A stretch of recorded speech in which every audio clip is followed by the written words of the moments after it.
as a mixed person, I've always saw myself as black as a default. And I'm not a white passing mixed person, even though I got a little bit light, my bad.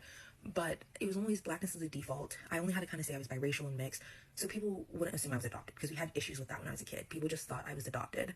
And biracial was kind of used as a descriptor, so like people like could connect black children to their white parents, but like black was the default. And so that's one of those things where, additionally, growing as like in like black in America, like I grew up with African American stories, African American histories, African American role models, and that is how I learned to be very, very proud of my blackness from like an early age, to like love myself, love my skin, love my hair, love everything about me. Yeah, and so that's how I was raised, and that's the role models I've had, African American role models. I'm Nigerian. My dad is from Nigeria. Didn't grow up with a lot of African culture, but it was one of those things where I've always claimed like my Nigerian heritage. Like ever since I was a kid, like I knew that fact about myself, that I was Nigerian. I have a Nigerian last name. That is who I am. My tribe is Isoko. I know this. But once I got to like high school, even though I was like, everyone would like just assume I was African American, even though they would hear the Nigeria part, and they would like have me fill in boxes and stuff African American. It wasn't until like my high school where a teacher was like, "Kat, you're Nigerian American. You're an entirely different ethnic group." And we're some white male teachers, because he's like, you need to like lock in on your arms because you're filling this shit out wrong. But like other than that, but like flash forward to college, I like the way people in college would like treat me, because one, I don't look Nigerian. Two, I don't necessarily look white to a lot of like non-black people, especially like non-black minority people of color. And so one, they would treat me badly to my face, and like kind of like not like kind of like just dog on me, and like wouldn't treat me with respect, until I was like, something's weird here. And then when I would mention, oh, I'm Nigerian, and also my mom's white, because like that's just a funny ass fact, because like she's very white, my family's very white, they would start treating me really well, like really well. And then they would just be like, start dogging African Americans, call them ghetto. I'm like, whoa. And then they're like, "Kat, but we can understand you because I don't use AAVE. Like, you can understand me." What? I was like, I have a speech impediment, bro. I can't understand myself, actually. So pause. But they would just start dogging on African Americans, and I was like, I'm not chill like that. Like my blackness, I'm secure in my blackness through African American culture. What the are you talking about? But where this kind of like became like really peaked for a minute was when I was interviewing to work at a startup as an intern, and I interviewed in maybe my first year for this startup, and they did not get back to me. They ghosted me. They just did not want to work with me, yada, yada, yada. But then the next year, I interviewed them again because I forgot about the first interview. And then this second interview, they didn't recognize me for some reason. They forgot about me. But in this one, I mentioned I was Nigerian. And they started raving for like a good 30 minutes about how much they love working with Nigerians, how they're hardworking, how they're like great, yada, yada, yada. They're like, we had great Nigerian workers, Nigerian students that worked for us. They started raving for Nigerian students. Didn't even look at my resume this time. And like they hired me solely because I was Nigerian, because they wanted to work with a Nigerian. But when they didn't know I was Nigerian, they ghosted me. It was one of those things that really me off. And like these two guys were Asian. Like these guys were East Asian, and they were like rude to me. And even the second interview, they're rude to me until they learned I was Nigerian. And then they went on raving about Nigerians and how they love working with Nigerians and Africans, yada, yada, yada. And I'm just like I took the money. And low-key, I was not good at my job, let's be clear. And they also were like shady. These niggas were shady as But it was one of those things where like it left such a bad taste in my mouth for this company, because I was like, you don't hire black people, but you will hire Africans. Why is that? Because even when you thought I was African American, I still was a student at an elite university. But you didn't take a chance on me until me, an African, was here. And I knew some other friends that worked for them, and they were all like Turkish, European, all these other things. But I knew African Americans that applied and never got the job.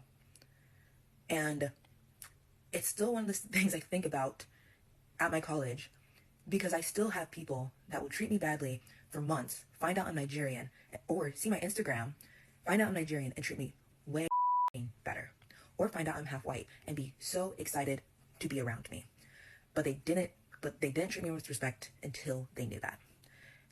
And it's one of those things where it's like I was from an area where it didn't matter. I was just black at the end of the day. Like there's no African American, like there was none of that like African privilege there. It was just you're black. But once I got to college at an elite university, like the privilege African students will have, and African students will perpetuate like African American stereotypes, and they will have biases against African Americans. Where still even now, Africans, non-black POC, they'll just be like, they will still kind of say something anti-African American, but be okay to say it around me because I am African, because I am Nigerian.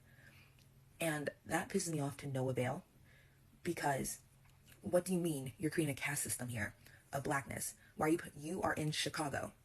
You are in the heart of African American culture. Hell, some of your guys' countries use black culture in their music, African American culture on your music and your dance and everything. You guys want to, like, you guys love African American culture. Like, and I'm saying this to Africans too. You guys, people love African American culture for like the clout, for the rapping, for the music, for everything. But then we'll treat African American students badly in their own universities and make dog shit comments towards them about, are they even worthy of being here? And it's one of those things that really needs to change. I don't know really how to say this, but it's one of those things where it's like, I think I wanted to put this on the internet because like this African American like debate, it affects elite institutions. Like, it affects how black people interact with each other at elite institutions, and like it affects African American students' job opportunities. Because this happened to me, I think 2023, where I only got a job because I was African, but I got denied the job because they thought I was African American. And yeah, so yeah, that is my little tidbit for right now. Now, find a new rival. Affects African Americans in a very interesting way, which is actually both the universities and the corporate employers are literally, this is true, they literally import Africans so that they don't have to hire African Americans because they still count as black. There was a great story. The thing that woke me up to this, there was a story in the New York Times 20 years ago about Harvard. This is Harvard admits, black students, but which ones? Back when the New York Times could talk about these things honestly. And it quoted actually Henry Louis Gates and Lonnie Guinier at the time at Harvard Law School, basically observing that African Americans were not benefiting from an affirmative action because Harvard had figured out that they could import Nigerians. Right, and again, it's just like, great, the Nigerians are great, they're very smart, they're very productive, it's fantastic, all other things being equal, you'd like to have as many of them in your country, but like, is that really why we're doing, the set-aside programs? So let me just get this straight, right? So this biracial Nigerian, I mean, she still said that she's Nigerian, she claims fully, Nigerian, even though she stated that she has a white parent, which would make her biracial, which would make her half. But due to the fact that solely because she has Nigerian DNA directly within her, that automatically made her the proper and the greatest candidate among all others out there. Even if you had black Americans out there that were qualified for the position, the Asians would have been like, nah, we don't actually want you. We're looking for something a little bit different, a little bit more. It's like you need more quality. They would have all of these stipulations as a black American of what it is that you would specifically need. But if you're African, you can just walk directly through the door. They have all of the nicest things to say directly about you. And this is when a lot of black folks will say that black Americans don't have any friends. The Asians, who are honorary white, the model minority, and the Africans that are directly here, both of them will sit up there and say that black Americans are just making this up because we're xenophobic, that we're just trying to hate on a whole nother group, and we're trying to deflect, and we're trying to do this, and we're trying to do that. No, we're not making any of this up. One of your own children that was born by way of a Nigerian man and a European or white woman coming together in order to formulate this being is stating directly from her own mouth that the reason that she got the job that realistically she was not qualified for was because she is African, because she is Nigerian, because she is half and half. Like I said, they figured that she got the best of both worlds. She has one white parent and then she also has a Nigerian parent. Oh my God, look at this here.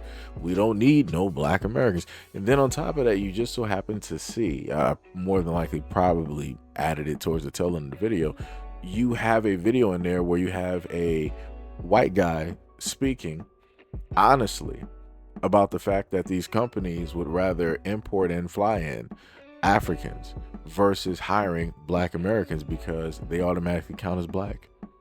So whenever they have these initiatives, whenever they have free money or whatnot, whatever it is that they're giving away, you better look very closely at those names of the people and the faces of the people who they're specifically giving that to. You may want to look at the bloodline of those people. because chances are very great that they may not be Black American. But like I said before, things that are meant for Black Americans, everybody is able to get something because they have a little bit of black in them. I'm just, like I said, the only way that reparations will actually come through is if they say that the one drop rule counts directly for white folks, and white people are like, oh yeah, my great granddaddy, he was a slave. It's something that, you know, we don't really talk about much because it's a terrible part of history. But I'm proud of that one drop for my great, right? And that's when you'll start to see a lot of white folks up there talking about I'm black. Everybody else, I'm black. When at this moment in time in 2025 and before, nobody else wanted to be considered black at all. Nobody wanted to be a part of this because you're not going to gain anything from it. It's like, oh yeah, you got the cool factor, you got the type of dance, you got the music and everything of that nature, but there's a lot of real stuff that comes directly with a lot of these things, right? In order to create a lot of the beautiful music that Black Americans have created throughout history, there's a lot of pain, there's a lot of sorrow, there's a lot of soul searching, right? There's a lot of loss that takes place in order to be some of the most creative people out here. In order to have the Midas touch, you have to give up a lot in order to get what it is that you have. We're not talking about people giving up a lot willingly. We're talking about giving up a lot when things were basically taken from you, when things are hidden from you, when things are erased, when things are buried, when things are turned directly to ash. This is why Black Americans have the type of energy, the type of Midas touch when it deals with any and everything that is specifically around us. This is that very reason why. And a lot of people, you know, they can't fathom that. They can't understand it. They think that they can copy it. They think that they can model it. They think that they can send it directly over to China and get a pristine 100% copy, but it's not going to be that. It's going to be hollow. It's not going to be able to touch something and just make it pop. It can't. And it's funny to me as well as when this video comes up, you'll have a lot of Africans that will sit up and say that, this is rubbish, this is garbage, this is trash, whatever. Like I said, I don't know any accents, but I'm pretty sure somebody has a stereotypical accent directly up there. Whatever the accent is, you will hear an African speaking negatively about Black Americans, wanting to call us lazy, wanting to call us this, wanting to call us that. But yet one of your own kids is up here telling us that she was not qualified for the position that she got, but she simply got it because she is Nigerian. And then, as which we all already know, when normally all of these groups come together and get together, you know, people start having conversations about Black people and really want to start talking because they think that, oh, everybody, we're all a part of these worldly groups. So now we could just sit up there and be how it is that we normally are. And we could just start bagging real quick on Black Americans. Huh. And then people wonder why it is that we side-eyeing them, that we're so silent, that we're not, really, too forward with conversations, while we don't really want to get to know anybody else, while we're so closed off, why it is that we've become recluses at this moment in time. It's because a lot of y'all out here are fake. And the only reason that a lot of Black Americans are able to catch up and understand and identify a lot of these things is because of the honesty of social media. Some people are just honest because they want to be honest, like this young woman here. Other people want to be honest because they mean it with a hurtful intent. They want to be honest, but they want to make sure that it hurts you on purpose because they want you to be there. They want you to feel that thing every single time that you basically look at them. And these are the same people who also want to walk around in America amongst Black Americans and try to posture and say that they're automatically better. How are you better when you literally have white people handing you something because you're from Africa? Huh? That's realistically, that is a handout. If there was a form of reparations, Africans are getting their reparations by, getting flown out. They getting flew out by these white corporations and businesses. And as somebody stated before, it's like a lot of them are fine with knowing that they are at a certain area when it deals with the United States. And just like with everybody else, as long as everybody is like, if white people tell everybody else like, yo, you are this much more than Black Americans, no more, no less, but you are this much more. You're not better than us as white people, but you are this much better than them. This is the status that you are currently at. So always remember that. People are fine with that. And then once they get that, they're wearing it directly on their chest. They walking around, posturing themselves directly up, nose flared and everything. And they see us, and now they got an attitude. Now they want to look down directly at us. Now they want to act like we're the problem and that they're the greatest solution because they're here to save the day and fix situations and show people how it's meant to be done. It's some crazy work. And people wonder why it is that we're not trying to make a connection at this moment in time. While conversations are very short. While we don't want to get along with everybody anymore because we've tried. And every single time we've tried, we've been hurt.